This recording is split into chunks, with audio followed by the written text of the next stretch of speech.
New to SQL, it can feel chaotic fast. We have customers in one table, engagements in another, and we have no idea where the staff are located. How can we even answer a simple question like, which engagements relate to which customers? Well, with one simple word, join. Today, we're going to be teaching practical SQL joins using MySQL. Are you ready? Well, let's jump in. Relational databases intentionally split data across tables to reduce duplication and improve integrity. Join reconnects that data. Where filters the final results, and keep in mind that they are not the same.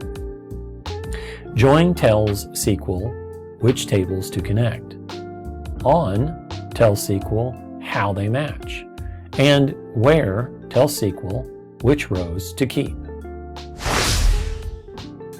We'll use a sample schema called BrightPath Consulting.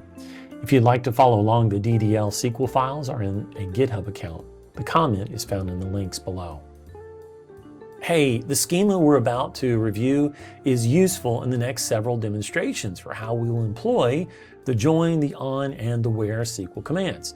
Although we may not use all the tables in this code demo, the review will still be useful to see how everything relates.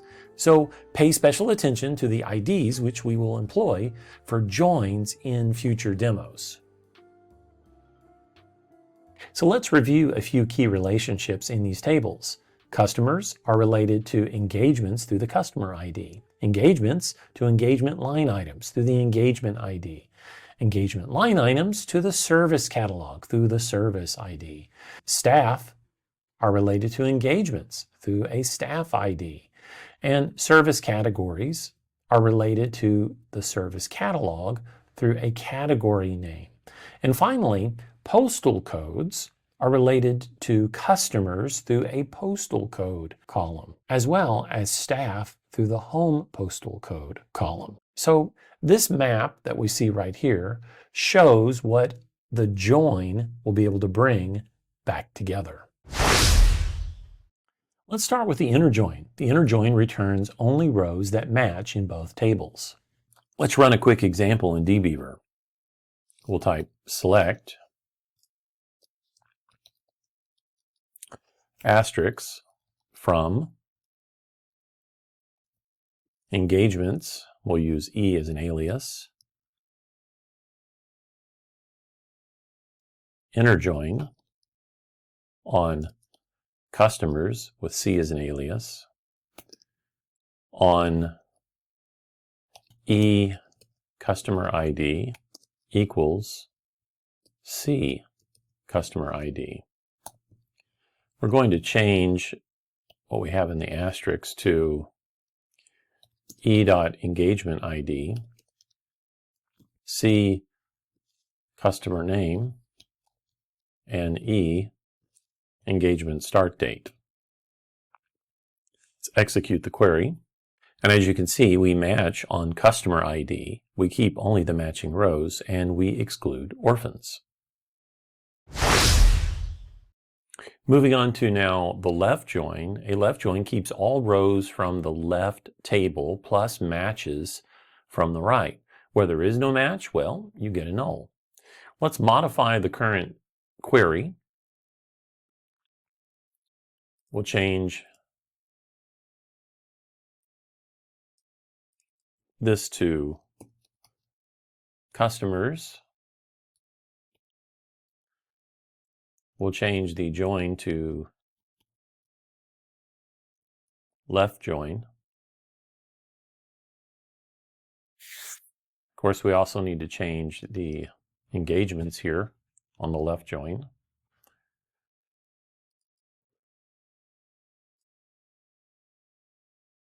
And we're still filtering on customer ID in the query. Let's go ahead and execute it. So this type of query is really good for practical applications like missing relationships. We can see various missing data fields in the query results presented. We could, of course, take this further in finding missing relationships by filtering by nulls from the right side. So let's modify our query and filter engagement IDs that are null. I'm going to add an additional statement here where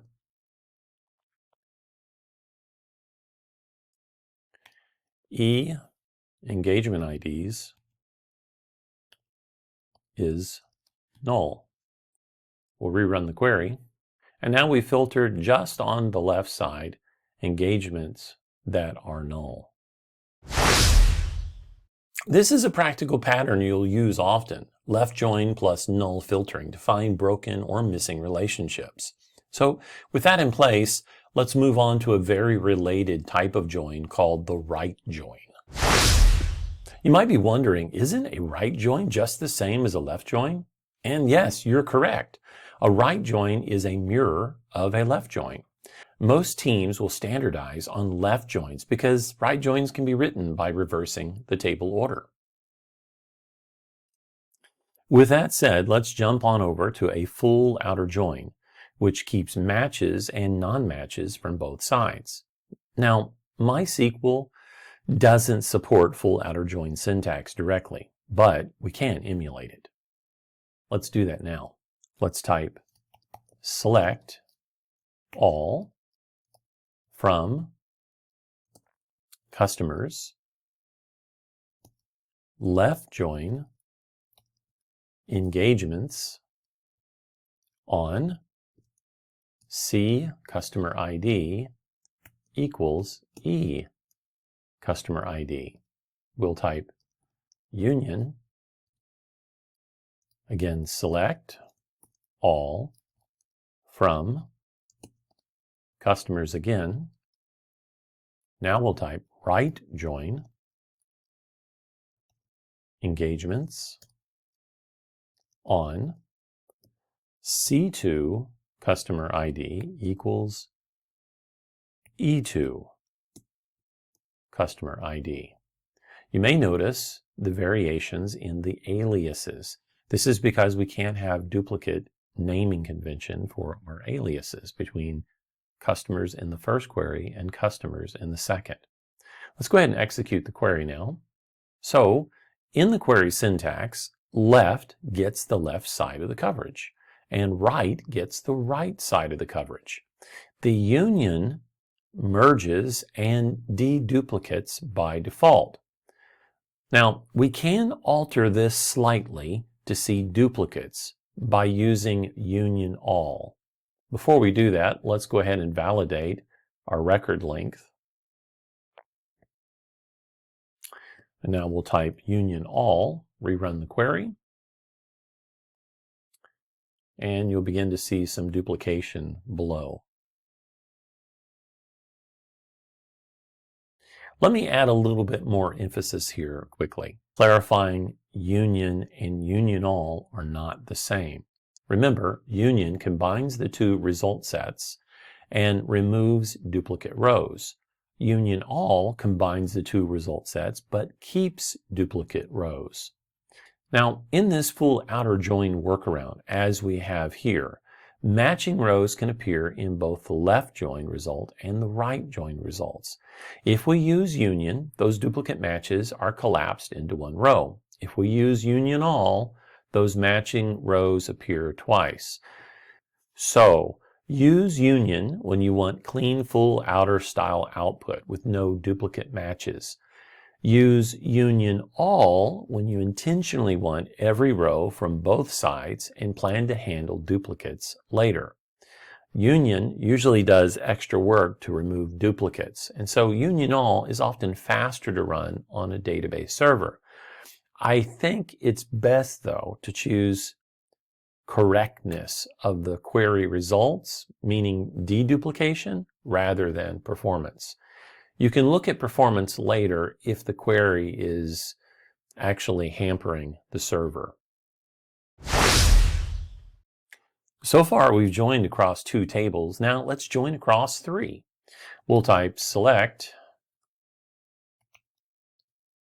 We'll use the asterisk for right now. From engagements inner join engagement list items on engagement ID equals ELI, engagement rephrase, ELI, engagement ID. Then we'll do another inner join. And here we'll use the service catalog table on ELI service ID equals SC service ID. Let's modify the asterisk now. We'll type E engagement ID SC service description, and finally ELI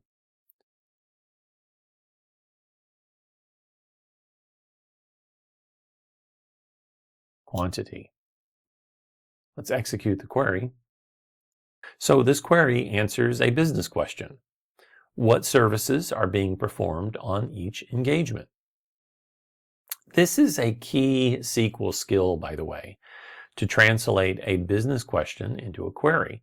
Now, to do that well, you need to know where the data lives and how the tables relate.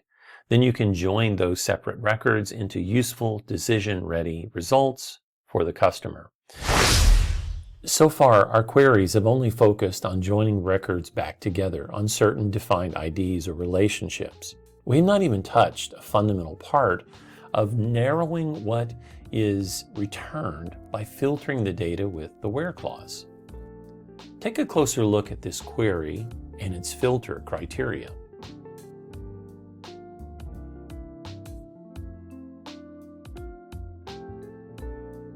Take note that the join, it connects the tables. The where clause narrows the final rows. It's important to keep that distinction clear as we write our queries. Hey, before we wrap up, would you mind leaving me a comment? Which join type do you use most often? Or what was something you learned today? And if this video helped, please like and subscribe. It really helps me and it helps the channel. Now, remember, joins make relational databases useful in the real world. If you understand joins, you're already building a strong SQL foundation. Okay, that's it for now. I'll see you in the next one. Blessings.